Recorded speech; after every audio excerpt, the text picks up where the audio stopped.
নমস্কার বন্ধুরা, শীতের তাজা সবজি দিয়ে শেজওয়ান রাইস করে দেখাবো। খুব সামান্য উপকরণ দিয়ে এবং ঘরেই শেজওয়ান সস বানিয়ে এই রাইসটা তৈরি করা যায়। দুর্দান্ত খেতে হয়। আপনারা ডিনারেও করতে পারেন, লাঞ্চেও করতে পারেন। ভীষণ সিম্পল, অথচ খুবই সুন্দর খেতে হয়। কিভাবে তৈরি করতে হয় চলুন দেখিয়ে দিচ্ছি। এখানে আমি একটা বড় সাইজের গাজর আর একটা মাঝারি সাইজের ফুলকপি নিয়ে ছোট ছোট করে টুকরো করে নিয়েছি। গাজরগুলো এইভাবে কাটতে হবে। তারপরে কড়াইয়ে তেল বসিয়ে দিয়েছি। তেলটা খুব গরম করতে হবে, যেহেতু চাইনিজ ধাঁচে রাঁধবো সেই জন্য তেলটা ভীষণ গরম করে নিতে হবে। তারপরে ফুলকপিগুলো দিয়ে দেবো। ফুলকপিতে কিন্তু লবণ দেওয়া যাবে না, একদম কড়া করে লাল করে ভাজতে হবে।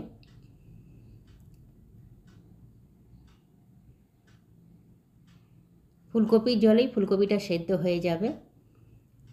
এইভাবে লালচে করে ভাজা হয়ে গেলে এটাকে তুলে রাখবো।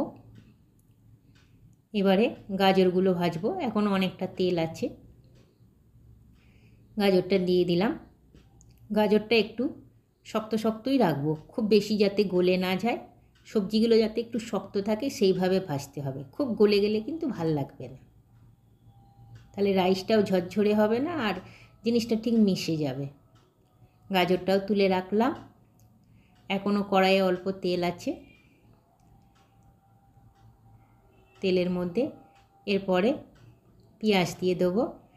একদম সরু সরু করে বড় সাইজের দুটো পেঁয়াজ কেটে নিয়েছি। যেটুকু তেল আছে ওই দিয়েই ভাজবো, কেন কপিতে অনেকটা তেল চলেই গেছে, ওটা পরে আবার চলে আসবে।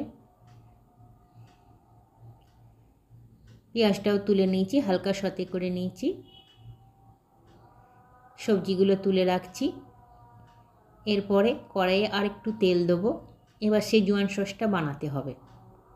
কিভাবে বানাচ্ছি দেখাচ্ছি।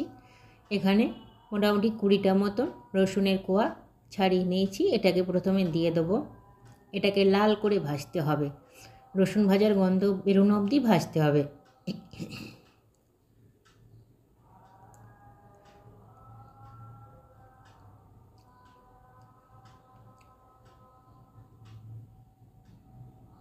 ব্রাউন হয়ে এসছে। এরপরে কয়েকটি শুকনো লঙ্কা দিয়ে দেবো। 3টে মতন শুকনো লঙ্কা আমি দিয়েছি। ঝালটা বেশি চাইলে আর একটু বেশিও দিতে পারেন, কম চাইলে একটু কম দিতে পারেন। তারপরে রসুন আর শুকনো লঙ্কাটা ভেজে নেব। এরপরে বড় 1 চামচ সোয়া সস দিয়ে দেবো। সোয়া সস দিয়েই আঁচটা কমিয়ে দিতে হবে, নিভিয়ে দিতে হবে।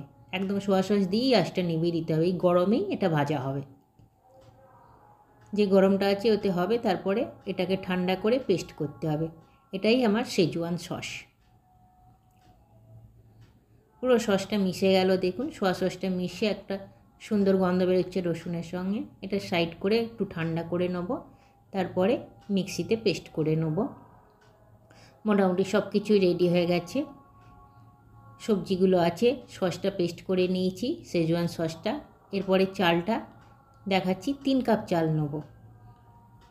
3 কাপ চাল নিয়ে পরিষ্কার করে ধুয়ে নিয়ে তারপরে রাইসটা বসিয়ে দেবো। একটু বেশি করে ধুতে হবে। বসিয়ে বেশিক্ষণ করব না, আঁচটা বাড়িয়ে একটুখানি ফোটাবো। বেশ আঁচটাকে বাড়িয়ে দিতে হবে। শক্ত শক্ত থাকা অবস্থায় ভাতটা নামিয়ে দেবো, তাহলে ঝরঝরে হবে। এই যে এই অবস্থায়, এই শক্ত শক্ত এই অবস্থায় থাকা অবস্থায় নামিয়ে জল ঝরিয়ে নেব। এরপরে একটা প্যানের মধ্যে তেল দিয়ে দিয়েছি।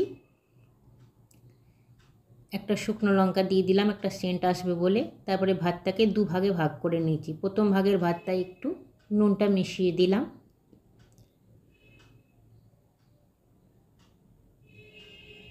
এরপরে এই ভাতটাকে ভাজবো।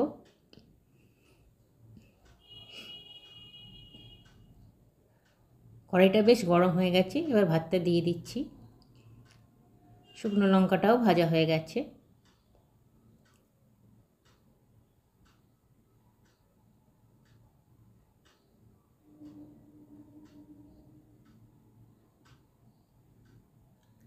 একটু একটু করে রাইসটা দিয়ে দেবো।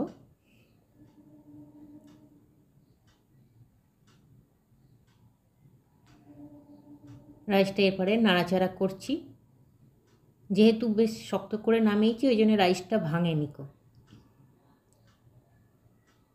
পুরো তেলটার মধ্যে আগে ভেজে নেওয়ার পর শেজওয়ান সসটা মিশিয়ে দেবো।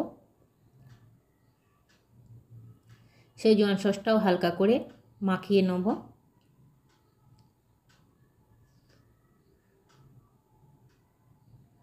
পুরো রাইসটার মধ্যে শেজওয়ান সসটা মাখিয়ে তারপরে সবজিগুলো দিয়ে দেবো। সবজিতেও তেল আছে, পুরো রাইসটার মধ্যে মিশে যাবে তেলটা। সবজিগুলো সমস্ত রাইসটার মধ্যে মিশিয়ে মিশিয়ে নাড়াচাড়া করতে হবে। আস্তে আস্তে করে নেড়ে ভাতটাকে ভাজতে হবে।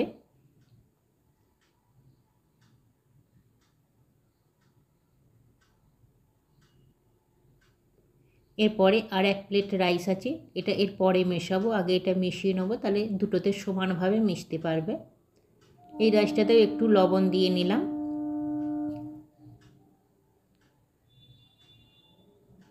পুরোটা মিশিয়ে দিচ্ছি। শীতকালে এই রাইসটা দুর্দান্ত লাগে খেতে, খুবই সিম্পল, অথচ ঘরে থাকা জিনিস দিয়েই বানানো যায়। আপনারা চাইলে মটরশুঁটি দিতে পারেন, তারপরে মাশরুম দিতে পারেন, পনির দিতে পারেন, এসব দিয়েও ভাল লাগে। সয়াবিন দিতে পারেন। এখানে একটু সরু সরু করে আদা আর লঙ্কা কুচিয়ে রেখেছি, সেটা দিয়ে দেবো। এগুলো ওপর থেকে দিলে বেশ দাঁতে গেলে ভাল লাগে খাওয়ার সময়। কুচি কুচিটা হয়ে এসছে। আর একটা ইনগ্রিডিয়েন্ট দেওয়ার বাকি ছিল, বড় চামচের 1 চামচ গোলমরিচ গুঁড়ো দিয়ে দিলাম। একটু গোটা গোটা করে থেতো করেছি, এটা মিশিয়ে নিচ্ছি। যে কোনো একটা চিকেনের আইটেমের সঙ্গে দারুণ লাগবে, পনির দিয়েও ভাল লাগে। পুরো মিশে গেছে। এরপরে নামিয়ে প্লেটিং করব। ওপরে কলিফ্লাওয়ার, তারপরে গাজর, ওগুলো সব ওপরে ছড়িয়ে ছড়িয়ে দিলে জিনিসটা দেখতেও ভাল লাগে। এইভাবে প্লেটিং করলে খুব ভাল লাগে। নমস্কার বন্ধুরা।